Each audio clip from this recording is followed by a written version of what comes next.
The morning of my 50th birthday, my husband of 23 years walked into the kitchen and handed me an envelope.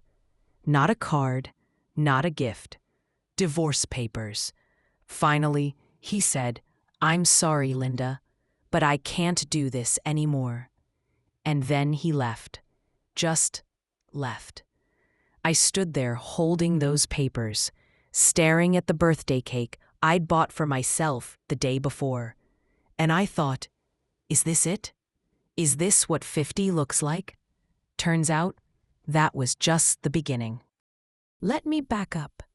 Michael and I met when I was 27. We got married a year later. We built what I thought was a good life together. House in the suburbs, decent jobs, 2 kids who grew up and moved out. We weren't passionate anymore. I'll admit that. But I thought we were solid, comfortable, the kind of couple that sticks it out. For our 25th anniversary, which was coming up in 3 months, we'd planned this dream trip to Italy. 2 weeks. Tuscany, Rome, the Amalfi Coast. We'd been planning it for over a year. I'd spent months researching restaurants, booking hotels, creating itineraries. This trip was going to be our reconnection, our reminder of why we got married in the first place. And then on my 50th birthday, he handed me divorce papers and said he'd been unhappy for years. Years. He'd been planning his exit while I was planning our anniversary trip. The next few days were a blur. I called my sister. I cried. I went through all the stages: shock, anger, bargaining, more crying. My daughter flew in from Portland. She hugged me and said, "Mom, I'm so sorry." But here's what nobody said. What are you going to do now? Everyone was focused on the divorce, the betrayal, the sadness. Nobody asked about the trip, until my friend Rachel did. We were having coffee. Well, I was crying into coffee. And she asked, "What about Italy? What about it? Are you still going?" I laughed, the bitter kind. By myself, to a romantic trip planned for 2 people? No, obviously not. Why not? Because it's pathetic, Rachel. A newly divorced 50-year-old woman wandering around Italy alone? That's sad. She looked at me for a long time. Then she said something that changed everything. You know what's actually sad? Letting that man take one more thing from you. I went home that night, and I looked at the itinerary. All those reservations, all that planning. We'd already paid for most of it, non-refundable. And I thought about what Rachel said. Michael had already taken 23 years. He'd taken my trust. He'd taken the future I thought we were building. Was I really going to let him take Italy too? So I made a decision that scared me more than anything I'd done in decades. I was going. Alone. My kids thought I was crazy. "Mom, are you sure? What if something happens?" Then something happens, I'll handle it. My sister was worried. "Linda, you've never traveled alone. You don't even speak Italian." "I'll learn, or I'll use Google Translate. I don't care." B-roll, packing suitcase, passport, travel documents. Because here's what I realized in that moment. I'd spent 23 years being we, making decisions as we, planning everything around us. And now there was no we, there was just me. And I had no idea who me even was anymore. So yeah, I was going to Italy, by myself, at 50, newly divorced, and honestly, I was terrified. The flight to Rome was 11 hours. I sat in the seat Michael was supposed to sit in. I ordered wine. I watched a movie. I cried a little. Okay, I cried a lot. Because the truth is, even though I was doing this brave thing, I felt completely alone.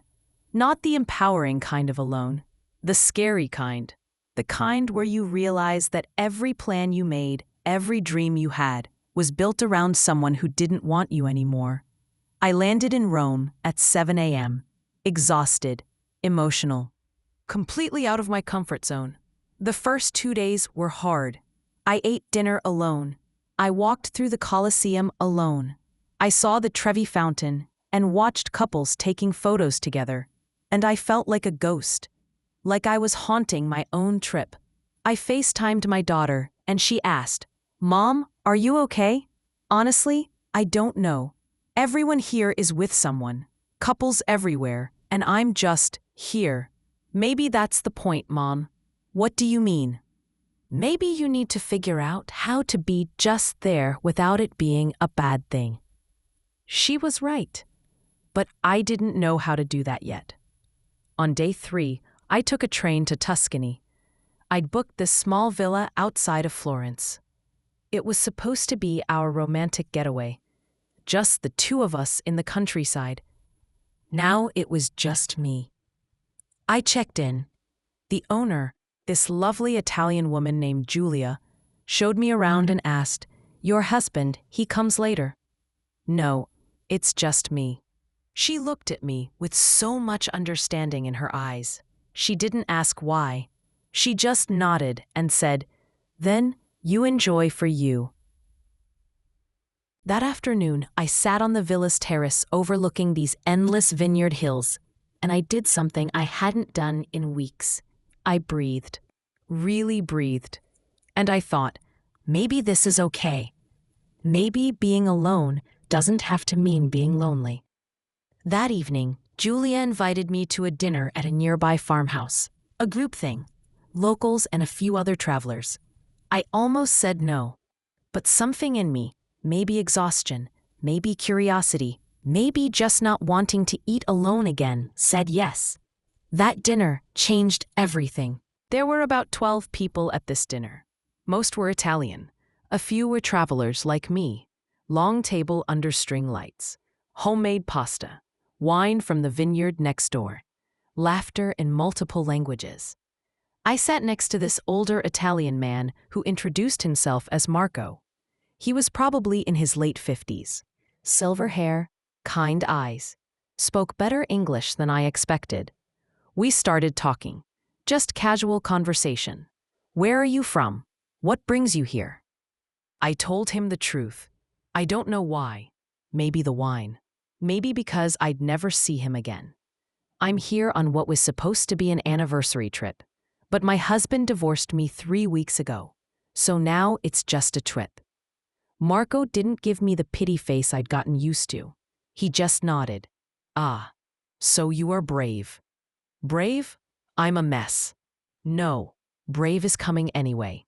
Mess is normal. But brave? That is special." We talked all night. He told me about his life. He'd been widowed 5 years ago.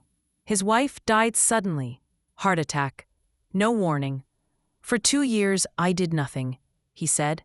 "I stayed home. I was angry at life, angry at God, angry at myself." What changed? My daughter. She told me, "Papa, Mama would be so disappointed to see you like this. Not because you are sad, but because you stopped living." He started traveling after that. Rediscovering Italy, meeting people, living again. It was not about forgetting her, he said. It was about remembering that life continues, and if you love someone, you honor them by living fully. I started crying, right there at the dinner table. Not sad crying, something else, something I didn't have a name for yet. Marco handed me his napkin and smiled.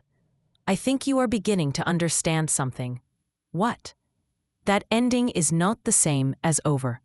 After dinner, Marco walked me back to my villa. It was a warm night, stars everywhere. We stopped at the gate. "Linda," he said, "tomorrow I am going to Siena. There is a festival. Music, food, art. Would you like to come?" Every logical part of my brain said, "This is crazy. You just met this man. You're emotionally vulnerable. This is a terrible idea." But another part, the part that had gotten on a plane alone, the part that was learning to breathe again, said something different. "Yes, I'd love to." The next 3 days, with Marco, were some of the best days of my entire life. We explored Siena. We ate at tiny restaurants tourists never find. We went to a wine tasting where I laughed so hard I cried. We talked about everything: marriage, loss, fear, hope, what it means to start over when you thought your life was already written. And here's what I realized: this wasn't a romance movie. Marco wasn't saving me. You weren't falling into some whirlwind love story. What was happening was simpler. And more important, I was remembering how to be a person. Not a wife, not a mom, not someone's anything. Just me. Marco and I stayed in touch after I left Tuscany. We still talk now.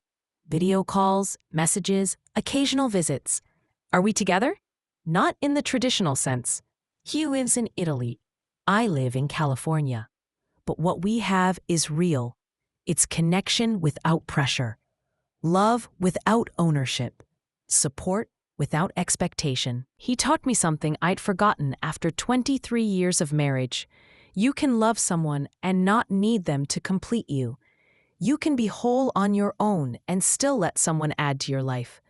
And that sometimes the right person isn't the person you planned for.